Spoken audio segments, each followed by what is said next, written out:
নমস্কাৰ সন্ধিয়াৰ বাতৰি হৈতে ষ্টুডিঅত মই সুমি চাওহক আজিৰ প্ৰথমটো সংবাদ সৰকাৰী 1000 টকাৰ সাহায্যৰ পৰা বঞ্চিত 25টা ৰেশন কাৰ্ড নথকা দৰিদ্ৰ পৰিয়াল পাইপ বিচাৰি মুখ্যমন্ত্ৰীলৈ আহ্বান নিউজ নৰেক ৰিপোৰ্ট লকডাউন কালত ৰেশন কাৰ্ড নথকা প্ৰতিটো পৰিয়ালক অসম চৰকাৰৰ তৰফৰ পৰা 1000 টকাকৈ ৰাজ সাহায্য প্ৰদান কৰাৰ আশ্বাস প্ৰদান কৰি বহু পৰিয়ালক দিয়াৰ ব্যৱস্থাও কৰিছিল কিন্তু আশ্চৰ্যজনকভাৱে দেৰগাঁও ৰাজচক্ৰ খুমটাই বিধানসভা সমষ্টিৰ মধ্য ব্ৰহ্মপুত্ৰ গাঁও পঞ্চায়তৰ অন্তৰ্গত 1 নং হাঁহচৰা গাঁৱৰ 25টা দৰিদ্ৰ পৰিয়াল ৰহস্যজনকভাৱে এই ৰাজ সাহায্যৰ পৰা বাদ পৰি ৰোৱাৰ অভিযোগ উত্থাপিত হৈছে লকডাউনৰ মাজতে ভূতৰ ওপৰত দানহ পৰাৰ দৰে অহা প্ৰবল ঘূৰ্ণীবতাহে এই পৰিয়ালকেইটাৰ বহুকেইটা ঘৰ টস নস কৰি পেলোৱাত এতিয়া পৰিয়ালকেইটা পানীত হাঁহ নচৰা অৱস্থা হৈছে ৰেচন কাৰ্ড নাইকিয়া 25 ঘৰ মানুহ আছে তেখেতসকলৰ বহুত অসুবিধা হৈছে চলা মেলা লকডাউন দিছে গম পায়ে সকলোৱে আমি তেখেত মুখ্যমন্ত্ৰীলৈ আমি তেখেতক কৈছোঁ যে কিবা এটা দিয়ক তেখেতসকলক চলিবলৈ সুবিধা হৈছে আৰু 1000 টকা দিছোঁ বুলি হিমন্ত বিশ্ব শৰ্মাই চিঞৰি আছে গাঁৱত নাই পোৱা কি গাঁও একদম মধ্য ব্ৰহ্মপুত্ৰ গাঁও পঞ্চায়ত ৱাৰ্ড 9 নং আমাৰ খুমটা সমষ্টি আপোনালোকৰ এমএলএ কোন আমাৰ এমএলএ মিলন শইকীয়া আহিছে নাই এবাৰ পানীও সহায় জনোৱা নাইকিয়া তেখেতক মই সেইটোকে অনুৰোধ কৰিছোঁ সকলোকে 1000 টকা দিম বুলি ক'লে চাউল 10 কেজি সৈতে সেইখিনি আমি নাপালোঁ আৰু এতিয়া কামলৈ যাবলৈ ধৰে এতিয়া পুলিচৰ ভয়ত যাব নোৱাৰে মাৰপিট কৰে গুচি আহে আমাৰ এতিয়া ভিতৰত সোমাই থাকিলে আমি ক'ৰ পৰা খাম বাৰু ল'ৰা ছোৱালীয়ে সেৱা কৰে আৰু ইফালে আমাৰ অসুখীয়া মানুহ এজন আছে বুঢ়াজনক নিদিলেই নহয় এখন সেৱা লগাই তাৰ কাৰণে অকণমান অসুবিধাৰ কাৰণে আমি আজি নিউজ লাইভটো মই পাইছোঁ আপোনালোকে কি সুবিধা কৰি দিয়ে আমি নাজানো প্ৰশান্ত গায়নৰ ৰিপৰ্ট নিউজ নাও 24/7 যোৰহাট গাহৰি জ্বৰে আতংকৰ সৃষ্টি কৰিছে অসমৰ হাজাৰ হাজাৰ কৃষকৰ মাজত নলবাৰীৰ গাহৰিৰ ফাৰ্ম পৰিদৰ্শন কৃষি বিজ্ঞানী দলৰ আফ্ৰিকান সোৱাইন ফিভাৰক লৈ তৎপৰতা নিউজ নৰেক ৰিপৰ্ট উজনি অসমৰ 6খন জিলাত গাহৰিৰ দেহত আফ্ৰিকান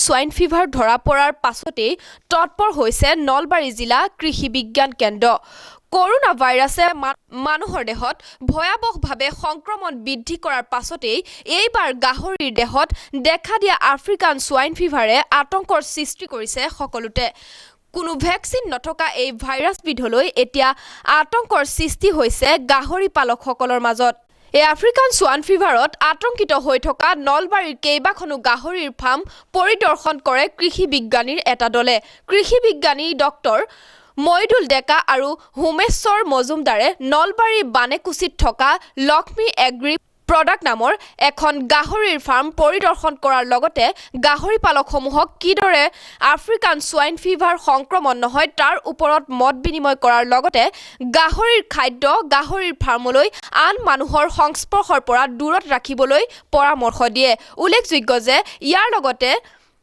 বালিতাৰা ধমধমা আদি অঞ্চলতো গাহৰি পালকসমূহৰ সতৰ্ক থাকিবলৈ আহ্বান জনায় মোটামুটি 3-4 বছৰৰ পৰা আমি সৰু দি আহিছোঁ গাহৰি মোটামুটি 150 পৰা 200 মান গাহৰি আছে আমাৰ ইয়াত ধৰক আমি এইটো বেমাৰৰ পৰা কৰিবলৈ আমি মানে যিহেতু আমাৰ চাৰিওফালৰ চহৰটো পটাছ পানী ধৰক ব্লিচিং পাউডাৰ এইবিলাক চেনিটাইজ কৰি কিনে আছোঁ আমি এইবিলাক দি থকা হৈছে ইয়াতে হয় এইটো হৈছে আমাৰ নলবাৰী যিটো কৃষি বিজ্ঞান কেন্দ্ৰ আছে তাৰ পৰা ছাৰ সকলো আহে তেখেতসকলৰ যিটো গ্ৰুপ আছে সেইটো গ্ৰুপ আহি কিনে আমাৰ ইয়াত মানে চাই যায় আৰু আমাৰ তেখেতসকলৰ পৰা সহায় পাই আছোঁ আমি ভাবিছোঁ আৰু কি হয় ভাইৰাছটোৰ ক্ষেত্ৰত আমি চাগে যুঁজিবলৈ পাৰিম আৰু খানা মানে আমি এতিয়া বনাই কিনে দিয়া হৈছে আপোনাৰ খাদ্য আনি কিনে মানে বনাই কিনে দিয়া যায় কোনো ধৰক আমাৰ বাহিৰা গাহৰি হওক বা বেলেগ জীৱ জন্তু হওক গাহৰি মানে সংস্পৰ্শত আহিব দিয়া নাই আমি তাক আমি ভিতৰতে ৰাখিছোঁ যিমান মানে গাহৰি আছে আমাৰ বাহিৰত ওলাই যাব দিয়া নাই প্ৰশান্ত গায়নৰ ৰিপৰ্ট নিউজ নাও 24/7 যোৰহাট শিলচৰৰ পৰা নিজ বাসগৃহ উত্তৰ প্ৰদেশলৈ চাইকেলেৰে যাত্ৰা নলবাৰী 31 নং ৰাষ্ট্ৰীয় ঘাইপথত পৰিলক্ষিত হয় শিলচৰৰ পৰা উত্তৰ প্ৰদেশলৈ চাইকেলেৰে যাত্ৰা কৰা ভালেকেইজন হিন্দী ভাষী লোক নিউজ নৰেক ৰিপৰ্ট শিলচৰ জিলাত কাপোৰৰ ফেৰী কাম কৰি পেট প্ৰৱৰ্তন কৰি থকা এই হিন্দীভাষী লোককেইজন যোৱা 4 দিন চাইকেলেৰে যাত্ৰা কৰি আজি নলবাৰীত উপস্থিত হয়। জানিব পৰা মতে প্ৰায় 8 দিন অতিক্ৰম কৰাৰ পাছতহে উক্ত লোককেইজন নিজৰ ৰাজ্য উত্তৰ প্ৰদেশ পাব বুলি সদৰি কৰে। উল্লেখ্য যে খাদ্য ক্ৰয় কৰিবৰ বাবে টকাৰ অভাৱত লোককেইজনে বাটত চাইকেল বিক্ৰী কৰি খাদ্য সামগ্ৰী ক্ৰয় কৰা বুলিও সদৰি কৰে। से आ रहे हैं आप लोग? सर यहाँ से सिलचर से सिलचर से। सिलचर में क्या करते थे? ये कपड़े का काम करते थे कपड़े का काम। जी। अभी कहाँ जा रहे हैं आप लोग? अभी तो सर घर जा रहे हैं बस। घर कहाँ पे है आप लोग का? UP district Shamli. अच्छा, मतलब कितने दिनों से आप आ रहे हैं लगातार? सर 3-4 दिन हो गए, 4 दिन हो गया है। हाँ, साइकिल से ही आ रहे हैं आप लोग? साइकिल से कुछ ट्रक से पंचायत करके आ रहे हैं। अभी और कितने दिन का सफ़र तय करना पड़ेगा?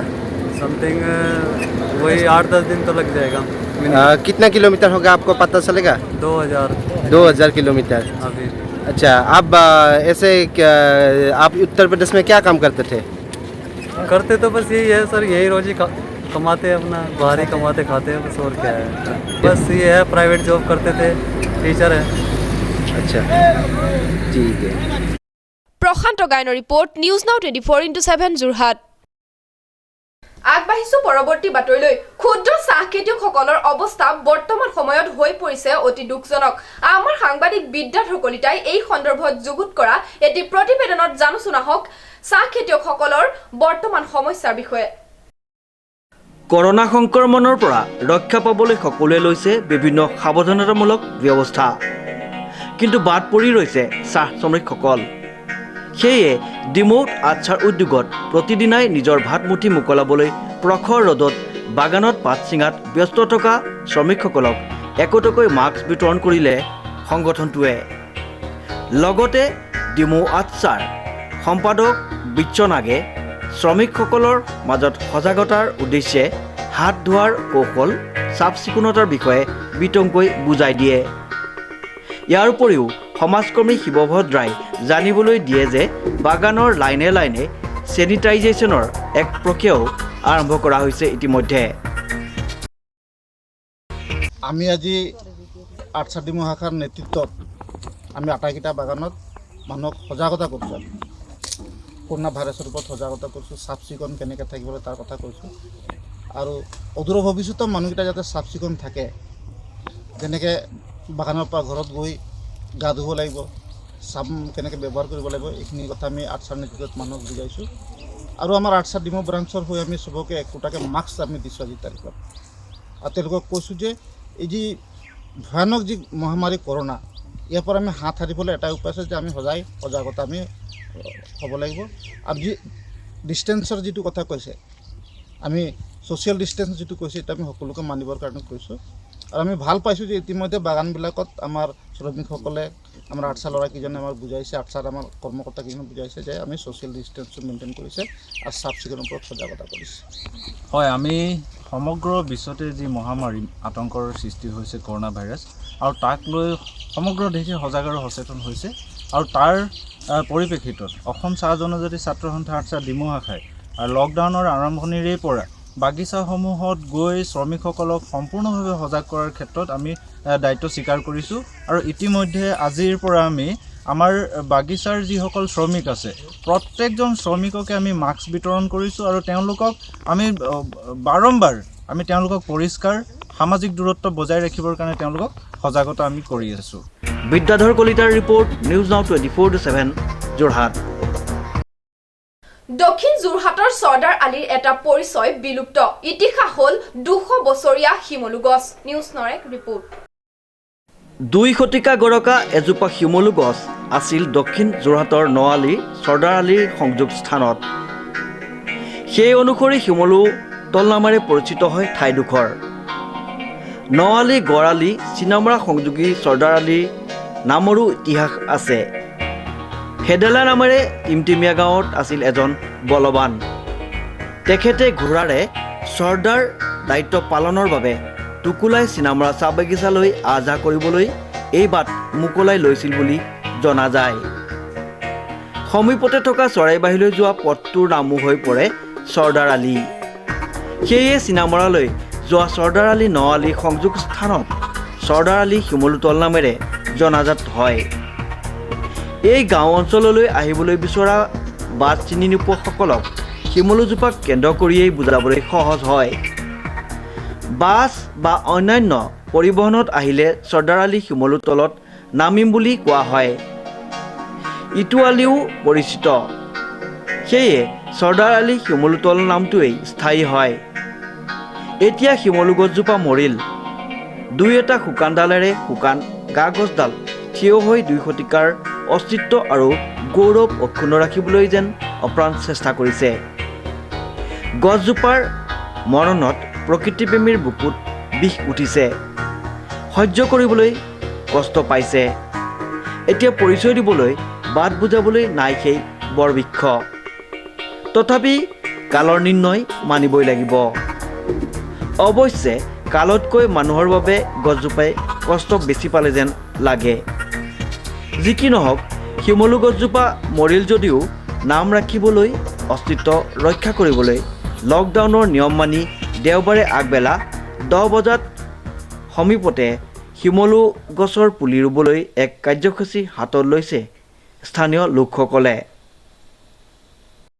জনামতে এই শিমলু গছজোপা 2 শতিকা গৰকী আছিল আৰু এই দক্ষিণ যোৰহাটৰ ন আলি চৰ্দাৰ আলিৰ সংযোগস্থলক এটি সুকীয়া নাম শিমলুতল নামেৰে পৰিচয় দি আহিছিল। এই গছজোপাৰ এতিয়া ইতিহাস হোৱাৰ লগে লগেই সেই শিমলুতল নামটিও বিলুপ্তি হ'ব ধৰিছে। গতিকে সকলোৱে মিলি চিন্তা কৰিছে এটি নতুন শিমলু পুলি ইয়াৰ কাষতে ৰুই দি শিমলুতল নামৰ অস্তিত্ব ৰক্ষা কৰিবলৈ আৰু সেই নামৰ অস্তিত্বৰ লগতে প্ৰকৃতিৰ লৈও যাতে অৱদান আহিব পাৰে তাৰ বাবেও কাৰ্যসূচী হাতত লৈছে। শ্ৰীমন্ত মাধৱ বৰুৱাৰ report, news now 24/7 Jorhat. Messrs লয়িং ইণ্ডিয়ান গ্ৰামীণ বিতৰ্কৰ প্ৰশংসনীয় পদক্ষেপ। দুৰ্গম অঞ্চলৰ উপভোক্তাক ঘৰে ঘৰে গৈ বিনামূলীয়া গেছ চিলিণ্ডাৰ যোগানৰ লগতে উপভোক্তাক প্ৰদান কৰে মাস্ক। নিউজ নাওৰ এক ৰিপৰ্ট। লকডাউনৰ ফলত এক প্ৰকাৰৰ স্থবিৰ হৈ পৰিছে সৰ্বসাধাৰণ জনতাৰ জীৱন যাত্ৰা। কোনোমতে দুবেলা দুমুঠি যোগাৰ ধৰি জীৱন নিৰ্বাহ কৰা সকলৰ মাজলৈ নামি আহিছে ঘোৰ অমানিশা। তাৰ মাজতে চৰকাৰীভাৱে বা হৃদয়বান লোকে খাদ্য সামগ্ৰী যোগান ধৰি বহু লোকৰ জীৱন ৰক্ষা কৰিছে যদিও ইন্ধনৰ অভাৱত বহু ঠাইত এমুঠি আহাৰ ৰান্ধি খোৱাত সমস্যাৰ সন্মুখীন হৈছে বহু লোক। এনে সময়তে মেছাৰ্ছ লয়িং ইণ্ডিয়ান গ্ৰামীণ বিতৰ্কৰ তৰফৰ পৰা লকডাউনৰ প্ৰথম পৰ্যায়ৰ পৰা বহু পথাৰ, বাদুলিপাৰ, আমগুৰি আদি বহু দুৰ্গম অঞ্চলত বিনামূলীয়া চিলিণ্ডাৰ যোগান ধৰি উপকৃত কৰি আহিছে ৰাইজক। আনহাতে প্ৰধানমন্ত্ৰী উজ্জ্বলা আঁচনিৰ অধীনত এজেঞ্চিৰ পৰা প্ৰায় 30-40 কিলোমিটাৰ দূৰৈৰ নতুন চাপৰি অঞ্চলত নিজেই চিলিণ্ডাৰ ভৰ্তি গাড়ী চলাই গৈ স্বত্বাধিকাৰ জয়নাৰায়ণ লুইঙে উপভোক্তাৰ ঘৰে ঘৰে গৈ গেছ চিলিণ্ডাৰ বিতৰণ কৰাৰ লগতে উপভোক্তাসকলৰ মাজত কৰোনাৰ সজাগতা আনিবৰ বাবে একোখনকৈ মাস্ক আৰু চাবোন বিতৰণ কৰে। এই কাৰ্যসূচীত সমাজকৰ্মী তৰুণ পেগু, ৱাৰ্ড সদস্য ডিজেন পাৰ্টি আদিৰ ব্যক্তিসকলে সহযোগিতা আগবঢ়ায়।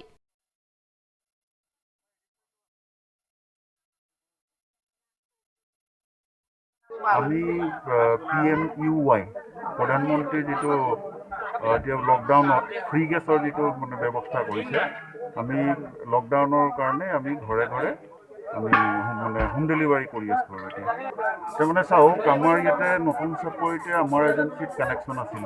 কানেকশ্যন মানে সেই PMUY আপোনাৰ উজ্জ্বলা কানেকশ্যন আছিল। তাৰপাছতে আৰু আমাৰ এতিয়া হোম ডেলিভাৰী যিখিনি আমি কৰিব লাগে এতিয়া, তাৰপাছতে ইয়াৰ পৰা মই আপোনাৰ যোগেদি বেদান্তক মই এবাৰ তেওঁক ধন্যবাদ দিওঁ। তেওঁ যোগাযোগ কৰিলে আৰু মানুহখিনিক আৰু মই সেইমতে আহিলোঁ তাৰ পৰা চিলিণ্ডাৰ দিবলৈ। আৰু মোৰ এজেঞ্চিৰ পৰা ইয়ালৈ প্ৰায় আপোনাৰ 20 কিলোমিটাৰ। প্ৰশান্ত গাইডৰ ৰিপৰ্ট, নিউজ নাও 24/7 যোৰহাট। প্ৰাক্তন আটছাৰ নেতা লক্ষেশ্বৰ কুৰ্মীৰ মৃত্যুত আটছাৰ শোক প্ৰকাশ। নিউজ নাওৰ এক ৰিপৰ্ট। খুমটাই আৰক্ষী চকীৰ অন্তৰ্গত পটিয়া পথাৰ গাঁৱৰ নিৰ্বাসী তথা অসম চাহ জনজাতি ছাত্ৰ সন্থাৰ বাদুলিপাৰ উপশাখাৰ প্ৰাক্তন সভাপতি, পটিয়া পথাৰ মিলনজ্যোতি যুৱ সংঘৰ প্ৰাক্তন প্ৰতিষ্ঠাপক সভাপতি তথা এগৰাকী সুদক্ষ ফুটবল খেলুৱৈ লক্ষেশ্বৰ কুৰ্মী আজি নিজা বাসগৃহত মৃত্যু হয়। প্ৰাক্তন আচ্ছা নেতাগৰাকীৰ মৃত্যুৰ খবৰ বিয়পাৰ লগে লগে তেখেতৰ গুণমুগ্ধই বাসগৃহ ভৰি পৰে। সামাজিক দূৰত্ব বজাই ৰাখি শ্ৰদ্ধাঞ্জলি অনুষ্ঠান অনুষ্ঠিত কৰা হয়। আচ্ছাৰ নেতাগৰাকীৰ বাসগৃহত উপস্থিত হৈ অসম চাহ জনজাতি ছাত্ৰ সন্থাৰ কেন্দ্ৰীয় সমিতিৰ কাৰ্যনিৰ্বাহ জয়ন্ত কুৰ্মী, আচ্ছা গোলাঘাট জিলা সমিতিৰ সভাপতি ৰাবুল তুৰী, আচ্ছা বাদুলিপাৰ উপশাখাৰ প্ৰাক্তন সম্পাদক অজিত ভূঞা, আপকো গোলাঘাট জিলা সমিতিৰ সভাপতি নবীন গোহাঁই, আচ্ছা বাদুলিপাৰ উপশাখাৰ সভাপতি সঞ্জীৱ কুৰ্মীৰ লগতে ব্যক্তি বিশেষে শেষ শ্ৰদ্ধাঞ্জলি জ্ঞাপন কৰি প্ৰাক্তন আচ্ছা নেতাগৰাকীৰ বিদেশী আত্মাৰ চিৰশান্তি কামনা কৰি ঈশ্বৰৰ ওচৰত প্ৰাৰ্থনা জনায়।